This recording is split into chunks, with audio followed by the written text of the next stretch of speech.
जय जोहार। छत्तीसगढ़ी प्रमुख प्रादेशिक समाचार के संग मैं वसुधा सेन।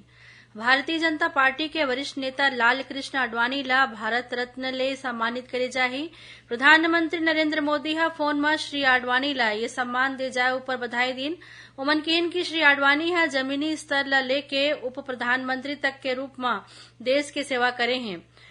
मुख्यमंत्री विष्णुदेव साय आज नारायणपुर जिला में 108 करोड़ रुपया ले ज्यादा के विकास कार्य मन के लोकार्पण और भूमि पूजन करीन। ये मौका में उमन रामकृष्ण मिशन डहार ले संचालित नारायणपुर आश्रम में महाविद्यालय बनाए के घोषणा करीन।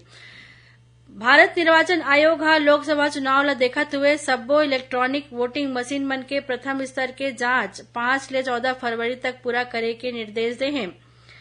प्रदेश भाजपा अध्यक्ष किरण सिंह देव संगठन में 8 जन प्रदेश पदाधिकारी के संग 12 जन कार्य समिति के सदस्य मन के नियुक्ति करे हैं। कांग्रेस के भारत जोड़ो यात्रा और लोकसभा चुनाव ल लेके प्रदेश प्रभारी सचिन पायलट आज सक्ती जिला के दौरा करीन। ये दौरान उमन कांग्रेस के वरिष्ठ पदाधिकारी मन के बैठका लीन। बीजापुर जिला में आज एक जन माओवादी सुरक्षा बल के आगू आत्मसमर्पण कर देस। अयोध्या में रामलला दर्शन बर छत्तीसगढ़ ले पहली आस्था स्पेशल ट्रेन काली बिहनिया 11 बजे दुर्ग ले रवाना होही। ये ट्रेन में छत्तीसगढ़ ले करीब 1346 श्रद्धालु मन ला पहली बार दर्शन बर अयोध्या ले जाए जाही।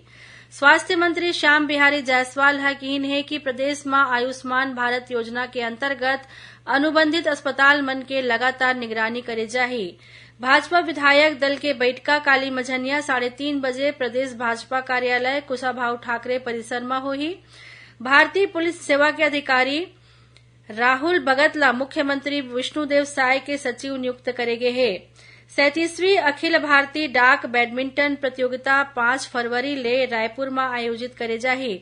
9 फरवरी तक चलैया यह स्पर्धा में छत्तीसगढ़ समेत 21 ठन राज्य के खिलाड़ी मन भाग ली और भारतीय लेखा परीक्षा और लेखा विभाग डहार ले पश्चिम क्षेत्रीय हॉकी प्रतियोगिता 5 और 6 फरवरी के रायपुर स्थित सरदार वल्लभ भाई पटेल अंतर्राष्ट्रीय हॉकी स्टेडियम में आयोजित करे जाही। ये रही सब तक के प्रमुख प्रादेशिक समाचार। जय जोहार।